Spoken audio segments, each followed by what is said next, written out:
Génesis 1:1 nos dice en el principio, Dios creó el cielo y la tierra. Y la palabra Dios creó, nos habla en plural. Dios Padre, Dios Hijo y Dios Espíritu Santo. Tenemos que captar ese mensaje, que es precisamente que Dios es el creador de todas las cosas. ¿Sí o no? Y tenemos que entenderlo con toda claridad.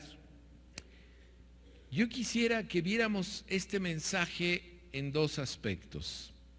Uno, cuando las serpientes mordían a la gente y la gente moría en el Antiguo Testamento, en Samuel. Y vamos a estudiar un poquito sobre eso.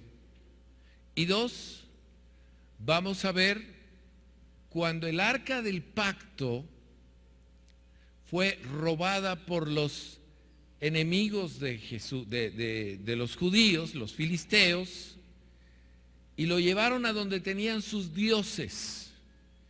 Y uno de esos dioses es el dios Dagón. Y ahí lo tenían. Y vamos a estudiar un poquito eso para concluir en el estudio de lo que es el tabernáculo, el lugar de habitación. ¿Qué había dentro del tabernáculo y qué es tan importante? Ahora, esos tres estudios tienen que ver mucho con la adoración al Dios verdadero y con las desviaciones a otros dioses en otras culturas, en otras religiones. Eso es lo que vamos a ver el día de hoy. Así es de que ojalá lo disfruten y sea de gran aprendizaje para todos ustedes en sus vidas. Amén. Bien, vamos a ver. Déjeme abrirle aquí Empecemos con Números 21:6. Vamos a Números 21:6. Aquí nos encontramos con la rebelión del pueblo de Israel, que no quieren hacer caso a la voluntad de Dios, quieren hacer su propia cosa, quieren hacer lo que a ellos les place. Y entonces el Señor manda serpientes por toda la tierra. Y fíjense cómo dice el versículo 6. Y Jehová envió entre el pueblo serpientes ardientes que mordían al pueblo, y murió mucho pueblo de Israel. Ibas por la vereda y de repente te salía una serpiente venenosísima, y en cuestión de, yo creo que minutos, la persona moría. Entonces el pueblo vino a Moisés y dijo: hemos pecado por haber hablado contra Jehová. Hemos pecado por haber hablado contra Jehová. Hemos pecado. Y contra ti ruego a Jehová que quite de nosotros estas serpientes. Ruega por favor que quite estas serpientes. Ya no, yo creo que ya tenían miedo hasta salir de la tienda de campaña. Y Moisés oró por el pueblo. Y Jehová dijo a Moisés: hazte una serpiente ardiente y ponla sobre un asta. Y cualquiera que fuere mordido y mirare a ella, vivirá. O sea, en un asta, como en un asta bandera, parte alta, una serpiente de bronce dando la vuelta, en un asta donde de muchos lugares pudieran ver a la serpiente, si estaban lejos de todas las tiendas, porque acuérdense que era mucha gente, te picaba la víbora y volteabas a ver a donde estaba el asta, y entonces en ese momento que volteabas, eras sanado por el milagro de haber visto al asta. Y Moisés hizo una serpiente, versículo 9, de bronce, y la puso sobre un asta. Y cuando alguna serpiente mordía a alguno, miraba a la serpiente de bronce, ¿y qué creen? Vivía. Y esto era un milagro extraordinario, o sea, imagínate, porque para esto ya había muerto más de 30,000 personas por las serpientes. Y todo esto fue por la necedad de la gente de no querer hacer caso de la voluntad de Dios y de creer en el hombre que Dios había escogido. Volteaban a ver a la serpiente y la serpiente, en ese momento, ellos eran sanados. Si llegaba un niño y mamá me mordió la serpiente, pues voltea hacia el asta. Volteaba a ver hacia el asta y ¡pau! Sanaba. De tal manera que era algo extraordinario, algo inaudito, algo que no sabes por qué se da, pero se da. Pasan los años, termina la era de Moisés, luego la era de los jueces, que es una era muy grande, luego los reyes, estamos hablando de el rey Saúl, el rey Salomón, el rey, todos los capítulos de los reyes, todo el periodo de los reyes, y seguimos y la historia sigue avanzando y avanzando y avanzando, hasta que llegamos a la finalización de los reyes, donde hay un rey que nos deja ver en las páginas de la Biblia algo muy interesante. Segunda de Reyes 18:4. Vamos allá. Segunda de Reyes 18, dice aquí, está hablando de Segunda de Reyes 18, está hablando de este rey que hizo lo recto y lo bueno y lo justo, ¿verdad? Segunda de Reyes, dice aquí 18:4.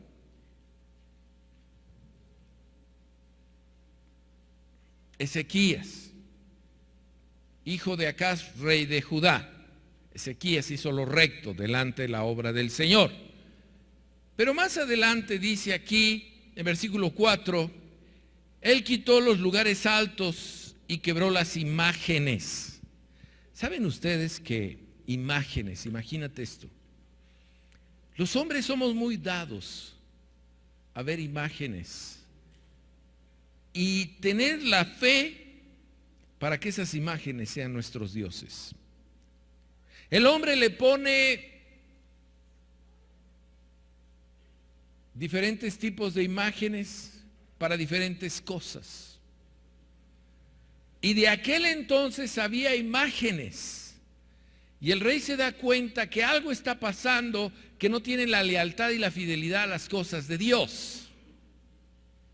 Y entonces nos dice aquí en el versículo 4 que quitó los lugares altos y quebró las imágenes y cortó los símbolos de acera, simbolismo de dioses.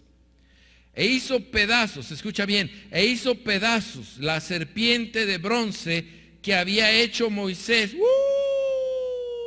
muchos años atrás, porque hasta entonces le quemaban incienso los hijos de Israel, porque hasta entonces le quemaban incienso los hijos de Israel. ¿Me van siguiendo?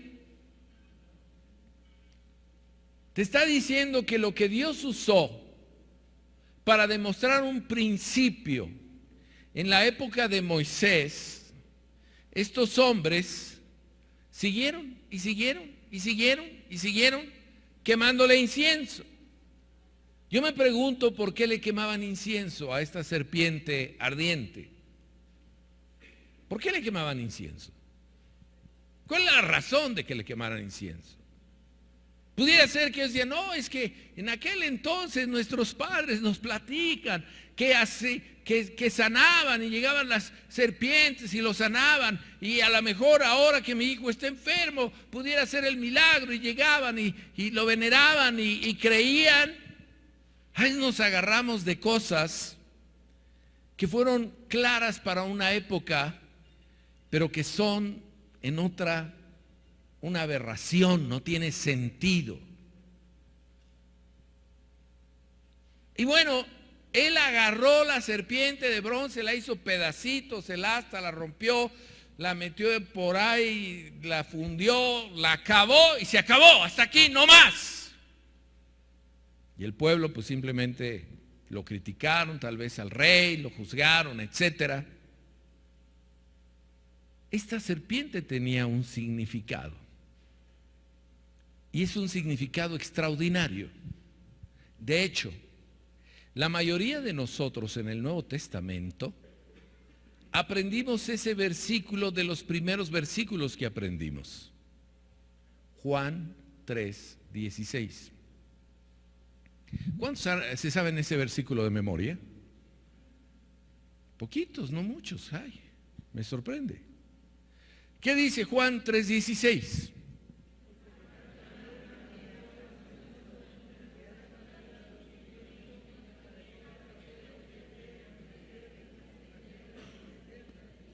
Porque, a ver todos juntos, porque de tal manera amó Dios al mundo que ha dado su Hijo unigénito para que todo aquel que en Él crea no se pierda, mas tenga vida eterna. Este versículo, dos versículos anteriores, 14, 15 y 16, nos habla de esta serpiente. Vamos a ver cómo lo dice. Fíjate, esto es impresionante. Vamos a Juan 3:14. Acompáñenme. Juan 3:14. Dice la Biblia lo siguiente. Juan 3:14. ¿Están animados o no? Eso es. Juan 3:14 dice así: y como Moisés, ¿ya lo tienen? Dice, y como Moisés levantó la serpiente en el desierto, así es necesario que el Hijo del Hombre sea levantado. Dale un aplauso al Rey de Reyes, porque la serpiente habla de Satanás, habla de la maldad, habla de aquel que te quiere robar y te quiere matar y te quiere destruir. Dice que como la serpiente en aquel entonces fue levantada y el Señor levantó este estandarte que nos representa la cruz de Cristo, en este momento cuando Cristo va a ser crucificado y todos podían ver desde cualquier parte de la tierra que Cristo iba a ser crucificado y Cristo iba a dar su vida por ti y por mí. Él vino para quitar todo pecado, para quitar todo estorbo, para que las cosas viejas pasen y para que todas sean hechas nuevas, para que Cristo destruya a través del sacrificio en la cruz a la serpiente. Dale un aplauso al Rey de Reyes. Dáselo de todo corazón. Que se oiga, familia, que se oiga. Así es necesario que el Hijo del Hombre sea levantado. ¿Cuántos saben que el Hijo del Hombre fue levantado? Para que todo aquel que en Él cree, para que todo aquel que en Él cree, para que todo aquel que en Él cree, vamos familia, están muy desanimados hoy. ¿Qué cosa? No se pierda, mas tenga vida eterna. Un grito de júbilo. Mas tenga vida eterna. Levanten la mano los que tienen vida eterna. Ahora den un grito de júbilo con esa vida eterna que Dios les ha dado. Al fin, alguien que anima este lugar. ¿Cómo dijiste? ¿Quién dice más? ¿Cristo vive? Eso es. Cristo, eso. Fuerte.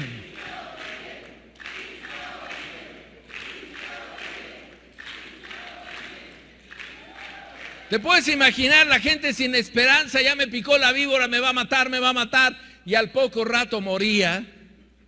Y de repente él tenía la esperanza. ¿Dónde está el asta? ¿Dónde está para allá? Y sanaba. Hoy tú tienes esperanza. Hoy tú tienes esperanza. Porque a pesar del pecado, de la maldad, de las cosas terribles que hemos hecho delante de la presencia de Dios, tú volteas al Señor Jesucristo y dices: yo creo en ti, yo creo en ti, yo creo en tu sacrificio, yo creo que tú vienes a sanar la tierra. ¡Pau! Es quitado el pecado, es quitada la maldad, es quitado el estorbo por la gracia y la bendición de Dios. Quiero que entiendan que hay una gran diferencia entre lo oculto, lo que tiene que ver con religiones, lo que tiene que ver con fetiches, lo que tiene que ver con, mira, nosotros queremos esto y esto y esto. Aquí nos está hablando de siglos y siglos de entre aquel momento de la serpiente y este momento de la crucifixión de Cristo. Porque Jesús no vino para decir, mira, aquí hay una opción más. Aquí hay una opción más. Tú puedes creer en Cristo, pero puedes creer en esto y puedes creer en esto, puedes creer en esto, puedes poner el copal aquí, puedes levantar el incienso acá, puedes unirte acá, porque todo es lo mismo. ¿Cuántos están de acuerdo conmigo que no todo es lo mismo? No todo es lo mismo, porque aquí tenemos un dato muy importante. La historia, a través de las Sagradas Escrituras, nos habla del Dios verdadero. Nos habla del único Dios verdadero. Dale un aplauso al Rey de Reyes. Y entonces, cuando volteamos a Jesús, somos nuevas criaturas. Levanten la mano los que son nuevas criaturas. Creemos en el Señor. Caminamos con el Señor. Deseamos que el Señor cambie nuestras vidas. Mira lo que dice aquí en el versículo 17, porque no envió Dios a su Hijo al mundo para condenar al mundo, sino para que el mundo sea salvo por él. El que en él cree no es condenado, pero el que no cree ya ha sido condenado. Te dice, bueno, ¿crees o no crees? ¿Crees o no crees? ¿Te puedes imaginar? ¡Ay! Ya no aguanto, me picó la serpiente. ¡Ay! Me siento muy mal. Y todos, voltea a ver el asta, voltea. No, yo no creo en eso. ¡Ay! Me estoy muriendo. Voltea a ver el asta, hombre, voltea. Ahí lo único que necesitas es ver el asta. No, ya me estoy muriendo. Pues te vas a morir porque no quieres voltear. ¿Saben cuánta gente no quiere voltear a ver el nombre de Jesús? ¿Saben cuántas vidas no quieren? No, yo no creo en eso. Pues aunque no creas en eso, ahí te vas a quedar sepultado. Porque no entendemos el milagro que Dios nos ha mandado. Cristo murió en la cruz por tus pecados. Cristo dio la vida para que tú tengas vida y la tengas en abundancia. Tú tienes que voltear hacia Jesús. Una vez que entendemos esto, que solamente hay un camino, una verdad y una vida. Una vez que lo repasamos y entendemos que es a través del sacrificio de Cristo que tú y yo tenemos entrada a la vida eterna, que tú y yo tenemos entrada como hijos de Dios, tenemos que entender que tenemos que buscar solamente y solamente al Dios verdadero. La segunda parte de esta historia tiene que ver con el tabernáculo. Con el tabernáculo. Si ustedes me acompañan en 1 Samuel 5, vamos allá, 1 Samuel 5, la Escritura dice, bueno, antes Dios les pidió que hicieran una caja, un tabernáculo hecha de oro, para lo que es el lugar de habitación donde iba a estar Dios. Pero no voy a explicar mucho más que en 1 Samuel 5, vemos aquí, y esta caja que ustedes ven aquí, pues es el tabernáculo. Es una copia, una réplica de lo que es el tabernáculo. Y aquí ustedes pueden ver, aquí déjela. Se vaya a morir si la sigue levantando. Bájela. No la sigue. Tabernáculo ya.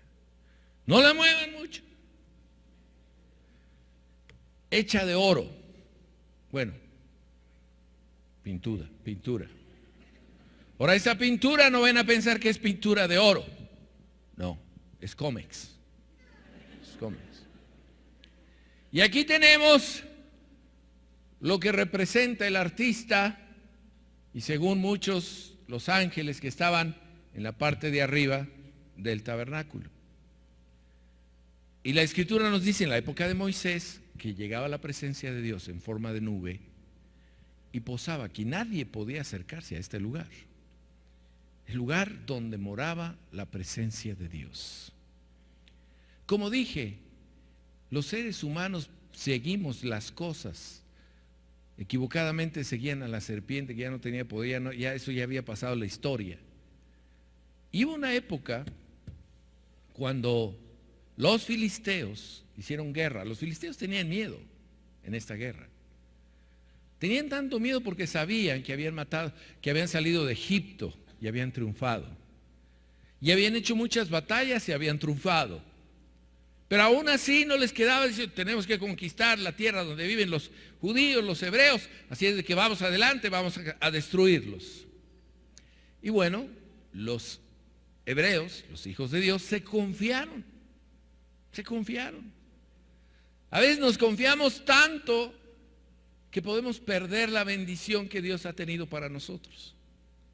Y dice la Escritura que llegó a ser tal la confianza que los filisteos derrotan a los hebreos. Wow. ¿Y saben qué pasó? El arca se la llevaron los filisteos. Y lo peor es que ellos tenían un dios que se llamaba el dios Dagón, que era una estatua grandota. Y ahí estaba parada. Era su dios. Era lo que ellos en su religión, ellos idolatraban, ellos veneraban, ellos le daban cosas.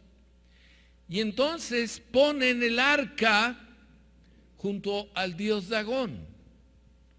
Cierran las puertas del templo donde iba a estar el dios Dagón y miren lo que pasó. Si me acompañan, versículo 2.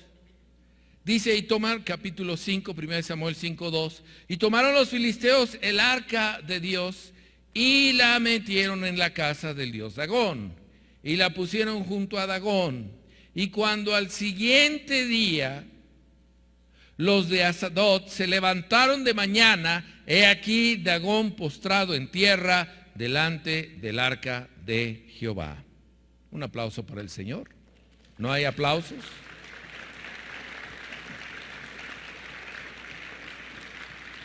Abren la puerta, el dios Dagón está tirado, acostado, lo levantan con todo esfuerzo y sacrificio y lo vuelven a poner ahí, vuelven a poner el arca. Versículo 4, al día siguiente, y volvieron a levantar de mañana, una vez que ya los habían puesto ahí, al siguiente día aquí que Dagón había caído postrado en tierra delante del arca de Jehová, y la cabeza de Dagón y los dos palmas de sus manos estaban cortadas sobre el umbral, habiéndole quedado a Dagón el tronco solamente. ¡Qué fuerte! Ahí están. ¿Qué es lo que estaban pretendiendo? Mira, nuestro Dios es más poderoso. Y al día siguiente abren y el dios Dagón ya no tiene ni brazos, ni piernas, ni cabeza, solamente el tronco. ¿Cómo lo hicieron? Dios lo hizo. El hombre no lo pudo hacer, Dios lo hizo. Y el dios Dagón quedó ahí tirado. ¿Me vas entendiendo esto? Porque no es, este es para ti, este es para mí, este es para acá, este es para acá. Y pues no importa cómo. No. Y entonces espantaron. Y empezó a haber mortandad en el pueblo de los filisteos. Y empezaron a morir. Les dio tumores, cáncer. Y lo llevaban a otra ciudad. Y en esa ciudad, tumores, cáncer. Los llevaban a otra ciudad, peste, tumores, cáncer. Hasta que dijeron, tenemos que hacer algo porque eso tiene que ver con el Dios de los judíos, con el tabernáculo, con el arca del pacto. Y entonces dijeron, pues regresémosla. Y entonces prepararon 2 animales, le pusieron una carreta, hicieron unos tumores de oro, 5, porque eran 5 reyes, hicieron 5 ratones para quitar todo lo que eran las plagas, y las mandaron por un camino para ver si el arca llegaba hasta los lugares donde estaban los judíos. y ven el arca los judíos que ahí viene solita, se emocionan, se animan y cesa la mortandad en los pueblos de los filisteos. Escúchame bien, Dios es un Dios de justicia, de orden, pero también de juicio. Y entonces llega el arca donde están ellos, pasan muchas cosas, ustedes pueden leer la escritura, pero en la escritura nos habla que ellos pusieron 2 bueyes y pusieron ahí una carreta, y uno de ellos, de los hebreos, trató pensé que se iba a caer el arca en un hoyo, trató de sostenerlo y muere, porque nadie podía tocar el arca. Y David se da cuenta de todo lo que está pasando, y entonces David dice: no podemos traer el arca a esta tierra hasta que no veamos que Dios quiere bendecirnos. Y entonces vemos la escritura que lo llevan a la casa de un sacerdote que se llama Obed Edom. Vamos allá a la escritura. Vamos, acompáñenme aquí en 2 de Samuel 6:10. 2 de Samuel 6:10. Dice la escritura aquí: de modo que David no quiso traer para sí el arca de Jehová a la ciudad de David, y la hizo llevar David a casa de Obed-edom, geteo. Y estuvo el arca de Jehová en la casa de Obed-edom, geteo, 3 meses. Y bendijo Jehová a Obed-edom y a toda su casa. Ese versículo 11 me fascina a mí, me fascina. No, si lo pasas muy rápido no dice mucho, pero en realidad dice mucho. Dice más de lo que te puedes imaginar. Y bendijo Jehová a Obed-edom y a toda su casa. Llega la presencia de Dios. Obed, queremos que te quedes con el arca. Y Obed sabía que por todos lados había mortandad. Ay, Señor. ¿Dónde la ponemos? ¿En tu recámara? Quiten la televisión. Ahí en ese rinconcito, ahí la ponemos. Y ponen el arca. ¿Te puedes imaginar qué sintió esa familia? ¿Alguna vez has sentido la presencia de Dios en su máximo esplendor? Hasta algunas personas se mueven como licuadora. Había una presencia extraordinaria al grado que dice en la escritura que Dios bendijo la casa de Obed-edom.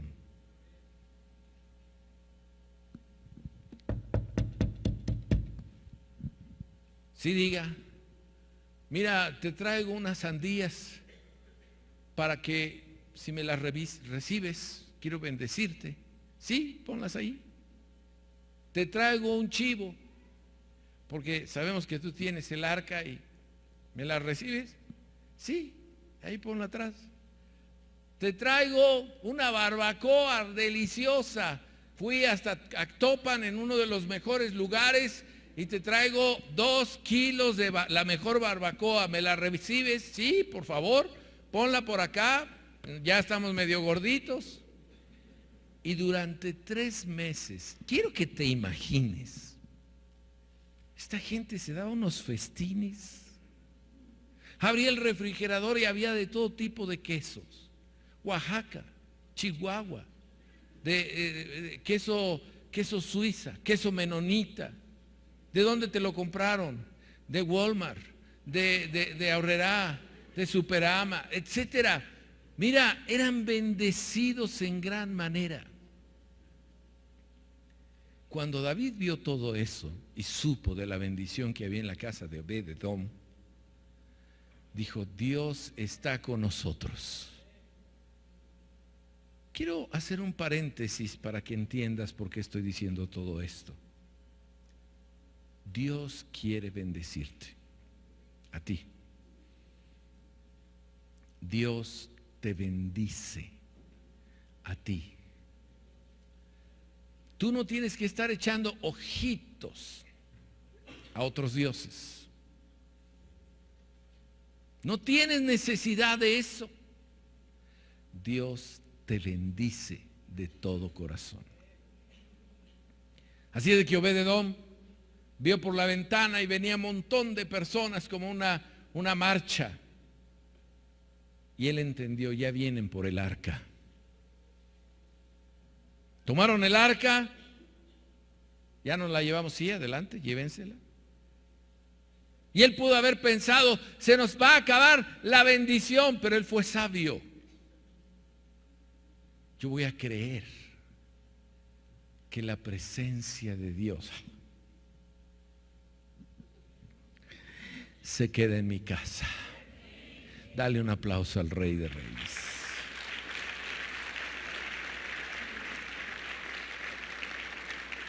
Y la presencia de Dios se quedó en la casa de Obed-edom.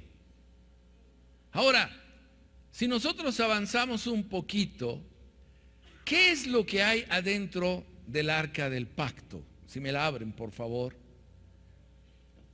Y vamos a ver qué encontramos aquí adentro, porque el arca desaparece. Qué bueno que desapareció, ¿no? Si no, te imaginas las peregrinaciones que habría ahorita. No la van a encontrar por ningún lado.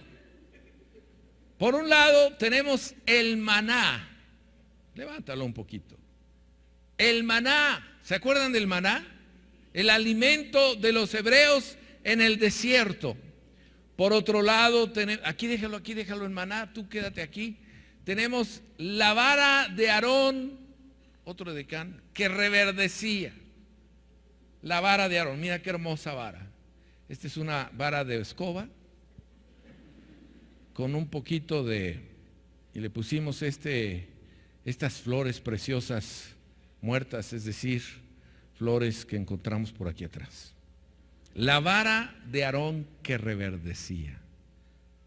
Y hoy te explicamos esto. Y número 3, las tablas de la ley. No, pues tú tienes que traerla, hijo. Las tablas de la ley. Y para que sea más claro, denle un aplauso a la palabra de Dios. Que se oiga con ganas. Con ganas. Ahora, si hablamos un poco de la vara de Aarón, fíjense, hubo una época donde Moisés fue, criticado, juzgado y menospreciado. Pero yo quiero que vean la importancia de esto, porque me voy a hacer por acá y quiero que me acompañen, por favor, en su Biblia a ver aquí en Números capítulo 17:8. Números 17:8, acompáñenme ahí. Números 17, es que este es un versículo tremendo, porque había tal descontento con Moisés y Aarón que decían, ustedes son los que han matado al pueblo, ustedes son los que han provocado todo esto. Y Dios les dice, vamos a ver. Y entonces mandan a los reyes o a los miembros de las familias para que pongan un cetro de mando. Y le dice a Moisés, a ver, todos ustedes pongan el cetro acá adentro, para ver quién es el que tiene la autoridad. Y entonces todos pusieron el cetro. Y al día siguiente, ¿qué creen? Todos los demás estaban igual, secos, un palo seco.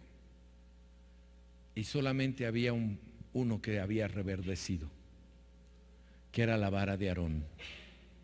Y con esto nos está diciendo algo.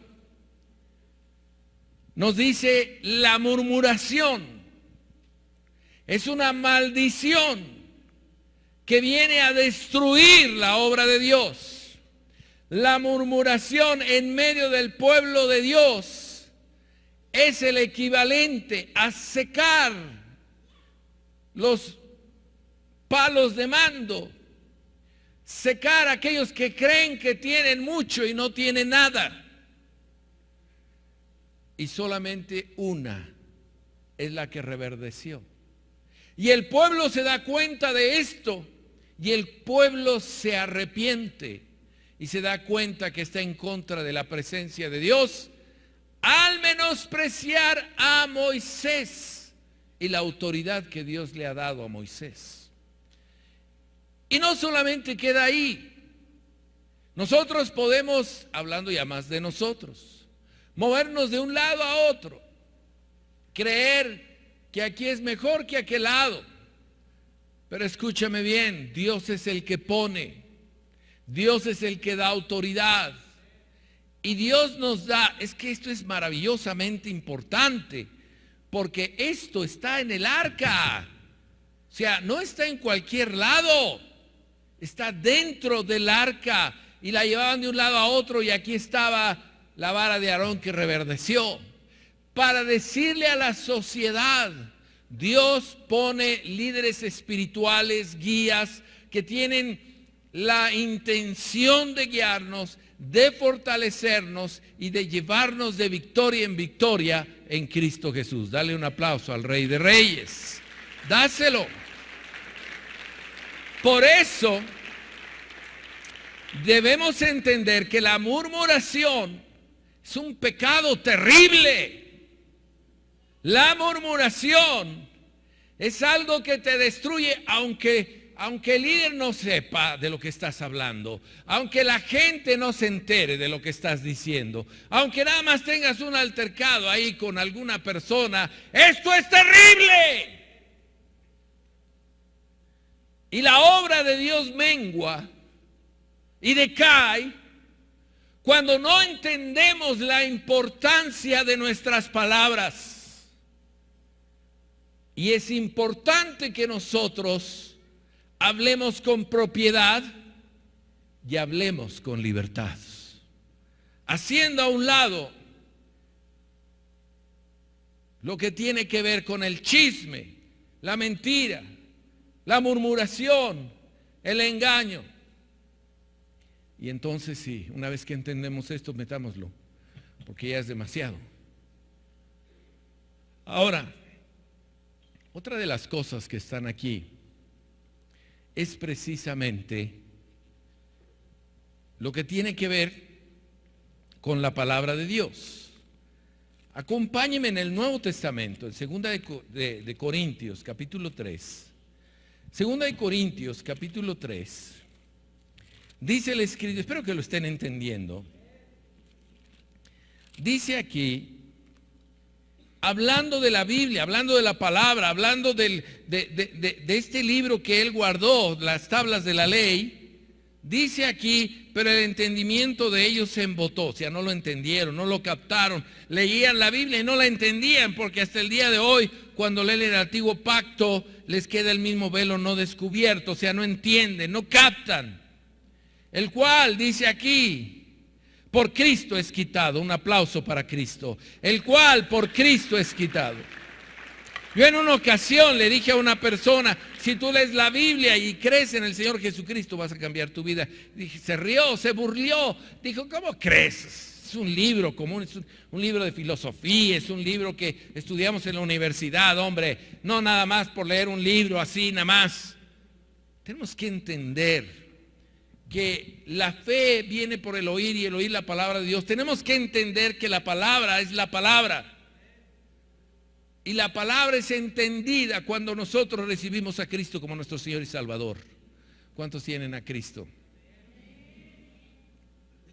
De tal manera que dice, y aún hasta el día de hoy, cuando se lea a Moisés, el velo está puesto sobre el corazón de ellos.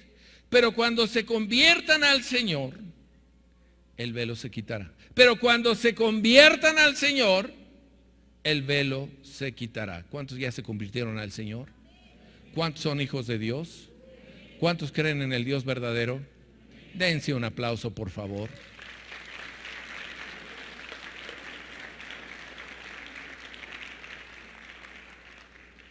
¿Creemos en el Dios Dagón?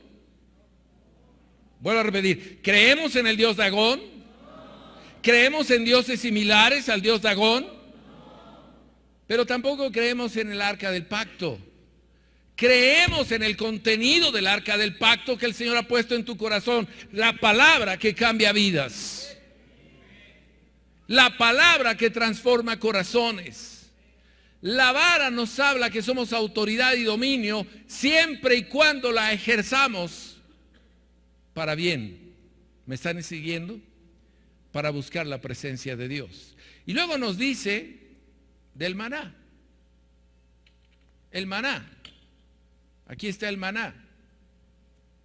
Lo hice como palomitas porque la mayoría de los autores dicen que el maná era similar a las palomitas de maíz y que pues no tenían sabor si no le ponemos ni mantequilla ni cosas ricas y ni sal.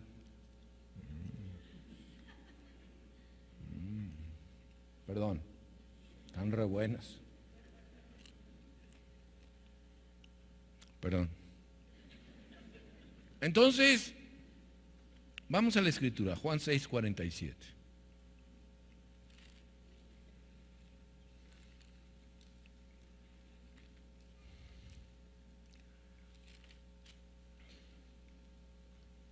Dice aquí, hablando del Nuevo Testamento, del maná: de cierto os digo, el que cree en mí tiene vida eterna. ¿Cuántos tienen vida eterna? El que cree en mí tiene vida eterna, y yo soy el pan de vida. Vuestros padres comieron el maná en el desierto y murieron.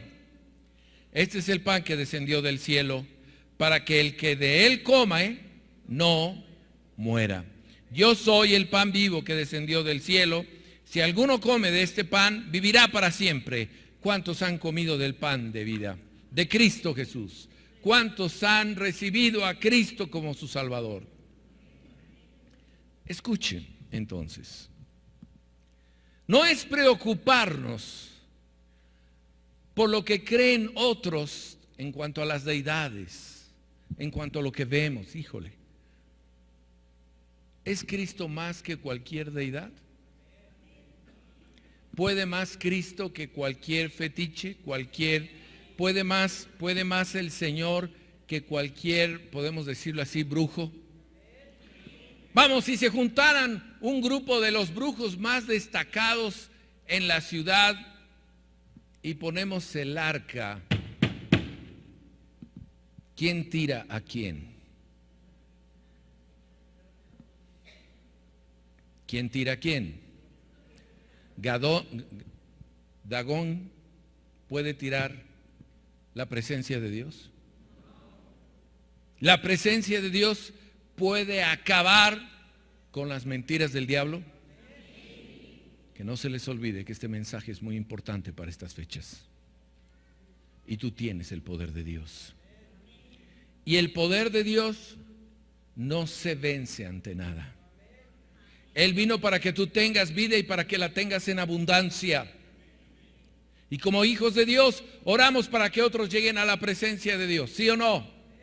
Creemos que otras personas van a alcanzar la salvación. Pero también creemos que nosotros tenemos la verdad del Dios verdadero. ¿Sí o no? Y entonces, no hay un Dios que pueda vencer al que tiene la palabra. ¿Dónde está la palabra? En mi corazón. ¿Dónde está Cristo? En mi corazón. ¿Dónde está el reverdecer en las cosas del Señor? En nosotros mismos. Denle un fuerte aplauso al Rey de Reyes y pongámonos de pie.